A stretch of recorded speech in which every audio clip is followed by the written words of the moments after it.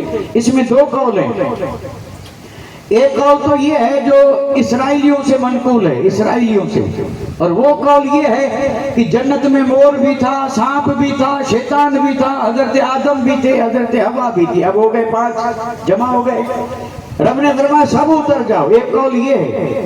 اور ایک مستند قول یہ ہے کہ ہر بیٹا باپ کی پشت میں ہوتا ہے، ہر بیٹا، ہر اولاد باپ کی پشت میں۔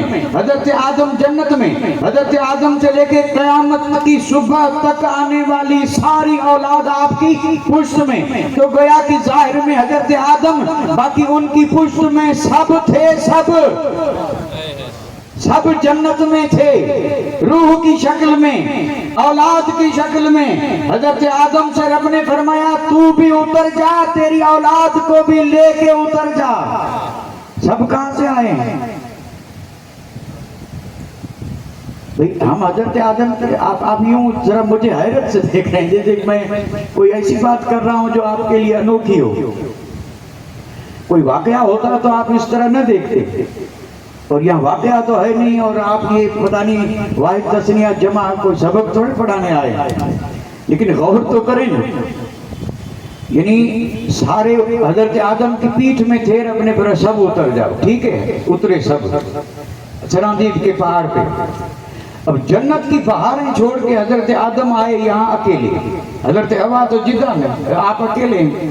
وہ جنت میں کیا کیا تھا صاحب، جنت میں تجلیات، انوار، رب کی طرف سے برکات، فرشتوں کی تسبیحات، حور و غلمہ، اور جنت کی نہریں، سبحان اللہ، جدھر دیکھیں ادھر بہار ہی بہار، نور ہی نور، تجلی ہی تجلی، اور پہاڑ پہ اترے خشک پہاڑ، ویرانہ ہی ویرانہ، اکیلے حضرت آدم۔ ایک تو یہ غم تھا کہ میں نے رب کے حکم کو توڑ دیا، خلاف ورزی کی، اور دوسری پھر جنت کی یاد آتی تو پھر اور زیادہ افسوس ہوتا کہ جنت چھوٹ گئی، بہاریں چھوٹ گئی، ہوئے غمگین۔ فرشتوں کو بھی اس پہ ترس آیا، فرشتوں نے کہا مولا تیرا محبوب رو رو رو کے نڈھال ہو گیا، اور آنکھ سے بہنے والے آنسوں سے ندیاں جاری ہو گئی، چرند پرند پی رہے ہیں، وہ بھی حیرت کر رہے ہیں مولا رحم کر، مولا رحم کر۔ اب ظاہر بات ہے حضرت آدم کو جنت چھوڑنے کا بھی افسوس تھا، یہ جملہ یاد رکھیں، حضرت آدم کو اور بھی بہت سارے افسوس تھے، جنت چھوڑنے کا بھی افسوس تھا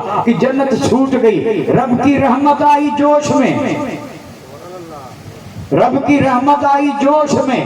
رب نے فرمایا میرے محبوب پیغمبر، کیا آپ یہ سمجھے ہیں کہ میں نے آپ کو ہمیشہ کے لیے جنت سے نکالا ہے؟ نہیں نہیں، رب نے فرمایا ہمیشہ کے لیے نہیں نکالا ہے، نکالنے کے پیچھے مقصد یہ ہے کہ جاؤ زمین پہ ہوگی اولاد، اور جب اولاد کا سلسلہ شروع ہوگا تو رب نے قرآن میں فرمایا، اسی آیت کے بعد آیت ہے، اما یاتینکم منی ھدی، اے میرے مقدس پیغمبر آدم جا، زمین پہ جا، اولاد ہوگی، ابھی تو سب جنت سے چلے جاؤ، دنیا میں جاؤ، پھر کیا ہوگا؟